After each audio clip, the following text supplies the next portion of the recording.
Saviez-vous que nous faisons partie des plus gros consommateurs d'alcool en Europe? Seuls les Lituaniens boivent plus que nous. C'est simple, on est en deuxième position. Oui, et c'est la Commission européenne, effectivement, qui donne ces chiffres. Perico Légas, on a besoin de vous. Bonjour, merci d'être avec nous. Journaliste, évidemment, et critique gastronomique que vous connaissez bien, notamment sur LCI. C'est vrai qu'on a été un peu surpris par cette moyenne.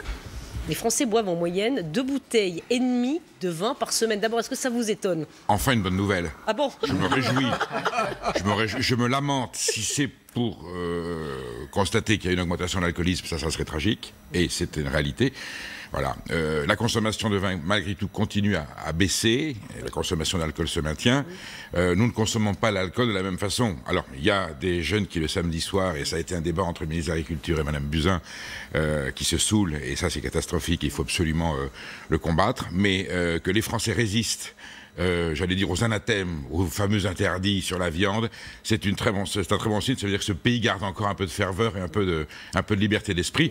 Ils ne font que suivre les consignes. 2,5 bouteilles? Écoutez, le président de la République ne peut que s'en réjouir, lui qui a des soucis en ce moment. Il ne boit pas 2,5 bouteilles par semaine, le président de la République. Il a dit qu'il buvait du vin midi et soir. Oui, donc s'il boit un ou deux verres...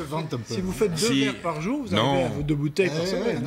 Il n'a pas à se vanter parce qu'il a une cave à sa disposition, une cave merveilleuse qui est celle de l'Élysée. Et les grands vins français, les bons vins français, même les petits, se boivent avec modération parce que c'est une démarche de plaisir, une démarche culturelle. C'est pas une démarche alcoolique. C'est ça qui est important de souligner. Ah, mais c'est fondamental. Par rapport à nos voisins, effectivement, bon, les Allemands, c'est la bière, mais ils en consomment moins que nous. Par exemple, nous, c'est vraiment, entre guillemets, dans l'ADN presque des Français. Vous avez des gens qui continuent à boire du vin parce qu'ils recherchent la molécule d'alcool que dénonce Mme Buzyn, selon quoi elle a raison. Toute molécule d'alcool est nocive. Mais ce n'est pas la constance des Français, ce n'est pas notre tradition. Ce pays serait à genoux si les consommations de vin nous avaient affaiblis. Au contraire.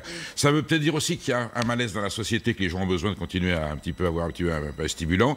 Et puis ça veut dire que, voilà, on continue à être attaché à ce patrimoine, cette façon de vivre, cette façon de partager cette convivialité autour de la table française avec un vin bu avec modération. Ça, c'est fondamental. Les chiffres disent qu'il y a 41 000 morts d'alcoolisme suite à la consommation d'alcool. Je suis toujours ravi quand les médecins vous disent « Ah, le cancer, c'est difficile, même les causes de la pollution ». Quand c'est le vin, on est tout de suite, et l'alcool, on a des statistiques formelles. Tant pour les maladies digestives, tant pour cardiovasculaires, tant pour le cancer. Non, voilà, le vin est un produit, effectivement, la molécule d'alcool, c'est là, mais on est aujourd'hui un peuple assez mature, assez sage, assez responsable pour savoir consommer ce vin, qui fait partie de notre économie, qui fait partie de notre sociologie, et je me réjouis que, pour moi, c'est un acte de résistance. Ça veut dire que malgré les pressions que l'on a en permanence, ce bombardement d'informations, cette stigmatisation, eh bien, ce peuple reste un peuple souverain, et la souveraineté de la consommation du vin est pour moi un bon point qui doit encourager les Français à continuer dans cette voie. Voilà, mais à consommer évidemment avec modération. Bien sûr. Je crois que ça est autre chose. Oui, ça est autre chose, bien entendu. Même la télévision, avec modération, non, on est d'accord. Pas LCI, ah non, sauf LCI, bien entendu. Surtout le matin, si vous me permettez. Voilà, et pas plus de 2 verres par jour et pas tous les jours. Je crois que c'était ça. C'est ça. Alors selon les constitutions, voilà, vous avez des gens qui vont évidemment, mais 2,5 verres, c'est très bien avec. Oui, enfin 2,5 bouteilles, c'est tous les Français. C'est une moyenne sur les Français. C'est une moyenne. Voilà, il y en a qui sont plutôt à 5 à 2. Il y a des gens qui sont à 5 à 2 et qui se portent très bien. Écoutez, c'est des vraies résistances. Écoutez, l'homme qui a sauvé l'humanité, qui s'appelle Winston Churchill,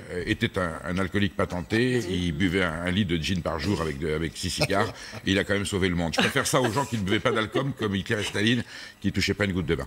Bon, juste un petit mot. Vous savez, effectivement, le ministre de l'Agriculture avait proposé de faire 0 alcool au vent, vraiment 0 verre. Ça, vous étiez d'accord avec ça? Je le soutiens. Je dis moi-même, si le fait de ne pas consommer un verre de vin avant de prendre la voiture peut nous permettre de sauver des vies le samedi soir de jeunes qui peinent des prémix, eh bien je suis prêt à faire ce sacrifice pour sauver quelques vies à condition qu'il y ait un impact. Ça, c'est plus difficile à démontrer. Voilà, et on vous rappelle évidemment l'alcool à consommer avec modération et donc, ce que disait le gouvernement, 2 verres par jour et pas tous les jours.